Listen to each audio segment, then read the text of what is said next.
Baik, perkenalkan nama saya Raji Pratita Soid. Di sini saya akan menjelaskan materi asinkronus dan counter. Nah, langsung saja kita lihat. Nah, ini merupakan simulasi skematik asinkronus dan counter 3 bit. Di sini saya sudah melakukan percobaannya dan saya sudah mengerti bagaimana sih cara atau prinsip kerja dari 3 JK flip-flop yang sudah saya susun dengan satu buah clock yang ada pada flip-flop pertama, dan flip-flop kedua akan mendapatkan clock dari Q dari flip-flop pertama, dan flip-flop ketiga clocknya akan mendapatkan input dari Q flip-flop kedua. Nah, langsung saja. Berdasarkan bentuk sinyal yang sudah saya dapat sini, maka kita bisa melihat nih, untuk clock, pengertian dari clock sendiri itu adalah bagaimana untuk mengatur kecepatan atau perhitungan yang akan terjadi selama proses perhitungan itu berlangsung. Jadi untuk clock ini sendiri akan bernilai 1010 dengan pulsanya.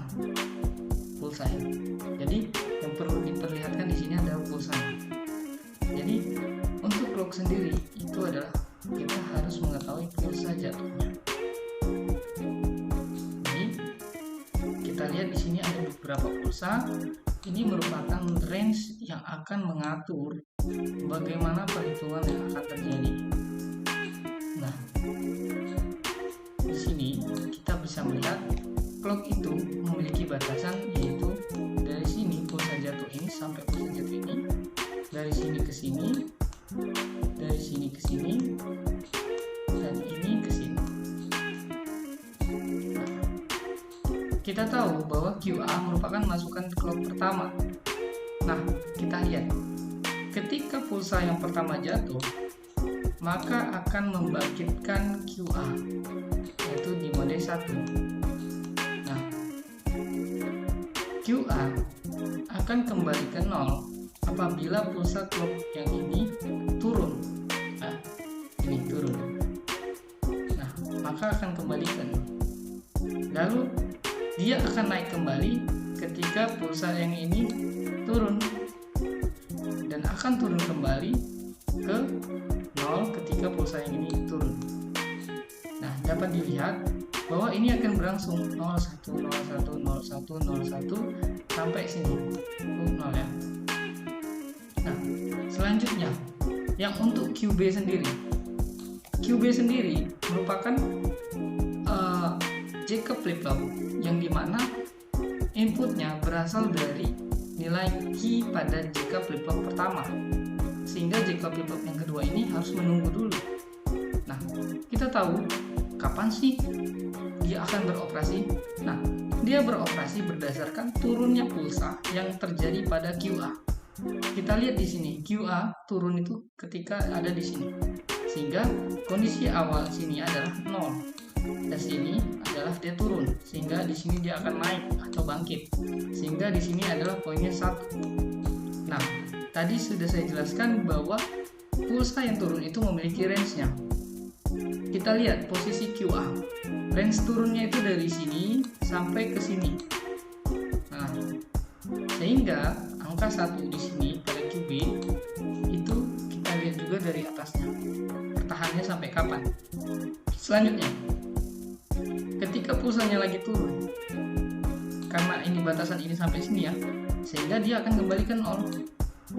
Nah, dan akan naik kembali ketika dia turun ini. Sehingga di sini akan 00, 11, 00, 11 dan kembali ke 0. Nah, selanjutnya untuk QC. Nah, QC itu bagaimana sih? QC itu menunggu, atau bisa dikatakan JK flip-flop ketiga akan menunggu JK flip-flop kedua atau Q-nya dari JK flip-flop kedua. Nah, bagaimana QC atau JK flip-flop ketiga aktif? Dia itu harus menunggu dari QB. Nah, kapan sih QB itu turun? Nah, kita bisa lihat di sini adalah waktunya QB itu turun. Nah, sehingga posisi awal di sini adalah 0 ya, teman-teman bisa dilihat.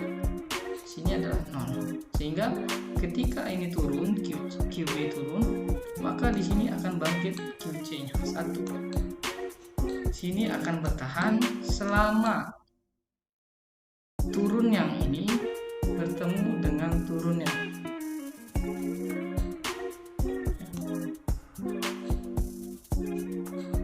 Nah, ini merupakan yang namanya range-nya tadi. Jadi untuk range-nya pulsar sendiri itu adalah satu lembah, satu bukit.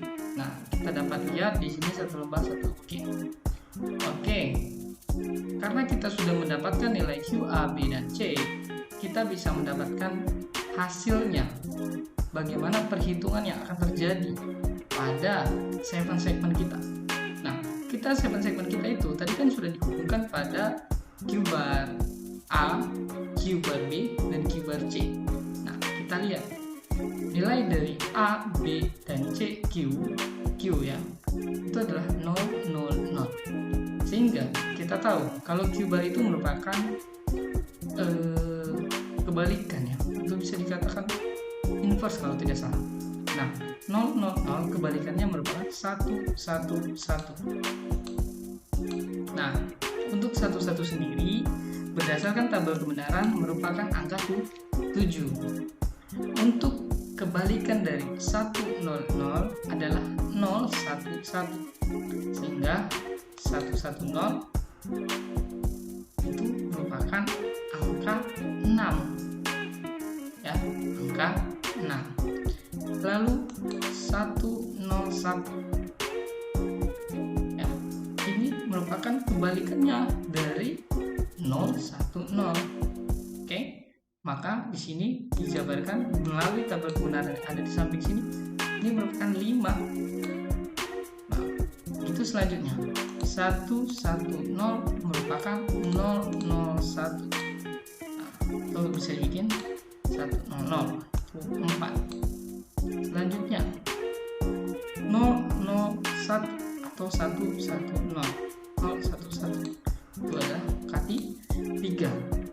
1, 0, 1 itu kebalikannya 0, 1, 0, itu 0, 1, 0. Maka ini adalah K2. 0, 1, 1 adalah 1, 0, 0 merupakan dari angka 1. 1, 1, 1 yaitu kebalikannya adalah 0, 0, 0 sehingga merupakan terjadi pada 0. Nah, kita lihat lagi di sini yang terjadi kebalikan dari 0, 0, 0 adalah 1, 1, 1 merupakan angka 7. Nah, kita bisa lihat teman-teman di sini.